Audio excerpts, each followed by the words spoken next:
All right, Jeremy here, Jeeps Unlimited Parts Breakers, 303-666-9020. All right, this is for a customer of ours. We're doing a frame tub swap and a few other upgrades in there. Not too many, but a couple. I just wanted to show you where we're at with it. You got your new suspension on here. We got, as you can see, it's basically a rolling chassis essentially. And you got your frame here. He went ahead and we got you another one of these guys and got it nice painted for you. Skid plate or cross member, whatever you want to call them. And yeah, so not much to show on this. I mean, we got the axles pretty much done. We cleaned them up for you so we could save them, which was awesome because these things were pretty rough looking. So Brandon went through and sanded them all best he could. And the brake parts we're just leaving alone. Just keep that in mind though. And we can still, you know, do this at the very end if you want us to go through. I mean, it might be worth it because the rears are so bad. They're locked, that right rear is locked up on it. So, and it's more than likely just the shoe is kind of rust welded itself.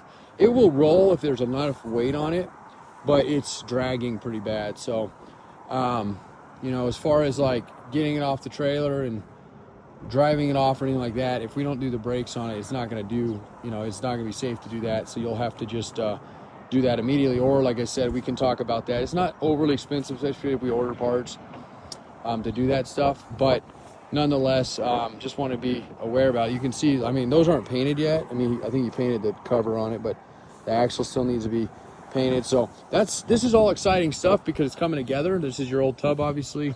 This is another one we're working on. But what's really exciting is kind of what's going on with your tub here, your new tub or the replacement tub, and new being the used. So we got that. We bought, let's see if he's got it in here. I don't know where the jug of it is. Anyway, we bought a specific, there it is there. So this stuff here, so that's the stuff that's going on the bottom, and it was well reviewed. And it's supposed to, you can kind of see all the stuff there. But anyway, so that's just the bottom. So, and then I went ahead and had the whole tub blasted for you. And I know we talked a little about that. There you can see the patches on those holes that Jim went ahead and got fixed for you. So I don't have to worry about anything like that. The firewall, I know he still has to do that. This is what is going to happen. It's just called a flash rust. A light sand paper will just, you know, kind of get this stuff off.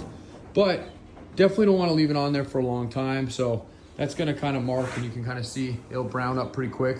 I've had them sit out here, honestly, at our old yard for years like this and not cause any damage, as long as you don't introduce any kind of other elements to them. But at the same token, you're going to an area that, you know, more humid, stuff like that. So it's just something that, you know, might consider. I really wanted Brandon to get done with the bottom to really show you, you know, how well this is coming out before we, you know, bite off. Do we want to try to paint the rest of this thing? And I know you have a guy lined up for that, and that's by all means, like I told you earlier, I'd rather just kind of push it down the road in a sense, but at the same time, you know, if we can do something for you, we absolutely will. So this has got, when they sandblast, it does have kind of a rough finish. He sanded this, so it's actually a lot smoother now. But it's when it first came in, I mean, it was so you could just feel the grit that they use to do that. So, and here's all the inside, obviously. So, and this is part of the thing I was telling you about. They got pretty good. They missed a couple little spots. Not real worried about those things. We just get them with we have a little hand blaster we'll get in there with. But nonetheless, getting this coated, obviously the bottom, you know, the inside, or we leave it alone and your guys take out all the interior. Now you can imagine, and I'll show you on yours just so you can kind of get a visual here. For those of you guys who don't know who we are, I'll just give you a little bit of our PR here. Jeeps Unlimited, we've been around since 1984. I bought the company in 2014. I'd been doing Jeeps since 06. So I've been doing it for a long time. I think 21 years to be exact, on my side of it, and the company's been around as long as I've been alive. So we have a pretty good rapport with our parts, or we have a great rapport with our parts. We're really known for rust-free parts. We ship all over the U.S. A lot of our stuff goes out east, Midwest, coastal areas. We ship internationally, ship to Canada, Mexico, and so forth. So a lot of Canadian customers. We really appreciate you guys. Yeah, that's kind of what we do. So normally what we do is we sell you a tub like this. That would be, you know, original paint that was on it, which was that red, and we ship it to you and you guys, you know, go to town on it. In the past, we did do sandblasting. In my first yard, we had our own blaster and stuff. We did that. And at the time, this is probably 15, 20 years ago, it really wasn't something that people were really asking for. So we were really kind of ahead of it. And that's good and bad. It was not good in the sense that there was really nobody wanting it at the time.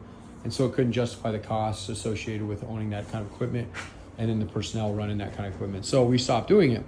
And then you go 15 years down the road and now it's, you know, people are wanting it again. So we've started working with a couple blasters here locally, and we might justify being able to justify our own equipment again and personnel. But for right now, we're using a blast company, and that's something that we can do. And then for you guys to decide, you know, if it is going to be a tub or a frame or both, is going to be, do you want us to get it sandblasted and just leave alone?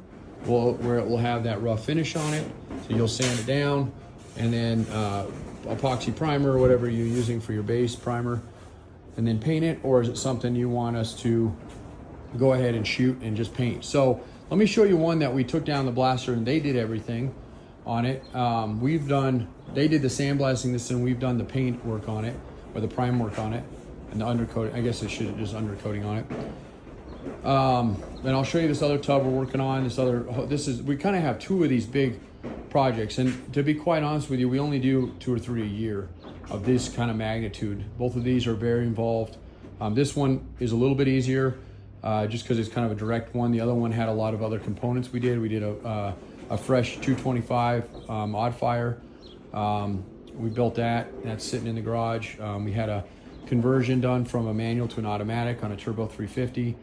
We put centered rear axle in the back, 44 flange. It's quite the build, and it's taken quite the amount of time. But I'm hoping to have that one done right when we pop this one out. And this one has given us the opportunity to kind of do some of our, spraying on what's going to work well for undercoating, and decide, and then the customer can decide if he wants us to paint. Now, we don't typically paint, and we're not a body shop. I want to make sure that nobody is, getting the false impression that we're a body shop out here, because we're not. But in something like this, can we put it back together? Can we do a little bit on it here and there? Absolutely. And Brandon so far has shown me that not only does he show up, which is hard enough to get somebody to show up, but also he does quality work. So, and he's got a pretty clean work area, considering we threw him in this was our dash room. So anyway, so that's kind of where we're at on this guy. I'll leave it up to Jose to decide if he's, what else he wants us to do. Does he want to explore doing anything further on it, or do we just bolt the thing down and bolt everything back in? The one thing I want to show you real quick, just to kind of give you that idea of what we were talking about now, is that you look at your dash, Jerry. I'll be right there, buddy. That's the dash play. So I think this is what makes it a little intricate of doing. I mean, if you look at this and see how much stuff, there's Mr. Brandon there, how much stuff is in the way, you can imagine how much more time and labor somebody's going to have pulling all this stuff back out. Plus, not only is it a pain and you're paying more, but I would be very careful. I mean, we're already haven't transferred this stuff. We're going to do our darnest to make sure this stuff all transfers well, but we're talking a lot of plastic clips. If this dash comes out without rust, which is probably a big if, and we haven't even seen what's underneath. This is typically the area they rot out on. This one may or may not be rotted out. It's kind of hard to say. We do have it slated for a windshield frame. If we get in there and the windshield frame's not bad, it's not rotten at all, then we'll save the customer some money there. We're not going to replace somebody that doesn't need it. But typically a Midwest Jeep like this is going to be pretty shoddy underneath here. It looks great because it looks like somebody's cleaned it up somewhat. But until we get down into this area here, pull it off and actually look up in there. And then the other area they love to rot out in is right behind this pad here.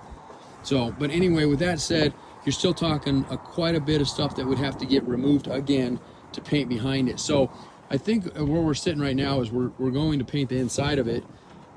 with some sort of maybe that same material, that same stuff. So you're getting that, or you can do, you know, we can do the same stuff with the outside. Obviously factory, the color that's on the outside of the Jeep is usually on the inside of the Jeep. If we go to that level, it seems probably not, you know, I mean, we can do, it's just hard not to just spray the whole thing at that point. So, but I'm going to fire this off to you because I know we've kind of gone back and forth, but we're making some great progress. Super excited about all that. And really, I mean, there's not much. I ordered a body kit for you, so we're going to have that in. So we'll have some new hardware that will go onto that. And there's some pieces out here that aren't going to be able to transfer. That steering shaft is wadded up. I think we talked about power. Actually, I know we talked about power brakes, so we'll get that on there.